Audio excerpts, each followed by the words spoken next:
anonymous writer who says, I have had chronic illness for a long time now. It has affected almost everything in my life, including my career and dreams. I'm always struggling financially and find myself very disappointed with, quote, the plan God has for my life. So my question is, what if you're not a fan of his plan? What then? I think the first thing you've got to get straight is that what's happening to you is not necessarily, quote, God's plan for you. What is it Shakespeare said? The fault, dear Brutus, is not with the stars, but with ourselves. I think this stuff, many of the problems you have comes about from your attitude, your own reaction to things, your own abilities, your own work, your own, But even to chronic illness or when people have great disappointment in life, I mean, how you... Well, chronic illness can often come about from psychosomatic problems. I don't want to, make a bold statement because doctors say, oh no, there are other things. And of course there are. But it just sounds like that you've got a negative attitude. You ought to be positive. You ought to praise the Lord. A merry heart doeth good like medicine. And you need to have a merry heart. And the Bible says, a man shall eat good by the fruit of his lips. You literally can speak into the world around you and the results begin to change.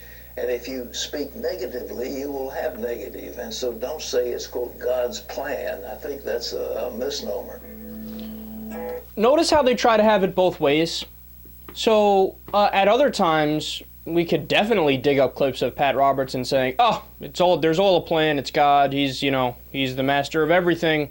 Oh, like when Hurricane Katrina hit, he's like, that's God punishing them for gay pride parades. But he said, look, God's plan, right? He's like, what do you want me to do? It's not me, I'm just telling you what God's plan is, it's God's plan, right? And then now when this guy's like, dude, I live a horrible life. I'm upset that this is God's plan for me.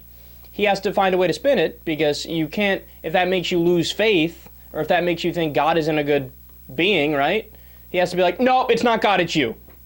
No, religious people have been having it both ways for decades. So whenever, somebody scores a touchdown in football, they'll all do the sign of the cross, pray up there, put their hand up or whatever, right?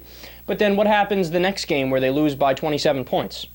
So God was with you one week, he's not with you the other week? What, was he taking a break? Was he on vacation in Barbados? How does this work? And same thing for people's lives. What? So anything that's bad that happens, you blame yourself. Anything that's good that happens, you give him credit. Talk about a one-sided relationship. And then notice, Pat, whenever he brushes, he can't say the things he used to say back in the day. Like, he can't go out there and say, it's all because you don't worship God enough that you're sick. So he was like, yeah, I can't say it because those doctors and the medical professionals, you know them, pesky guys, they keep telling me I'm wrong when I say this. But then he proceeds to say it anyway. He's like, yeah, no, if you have a merry heart, everything will work out fine. Really? Go talk to a 7-year-old kid with leukemia. I'm pretty sure their outlook on life doesn't really have too much of an effect on that disease.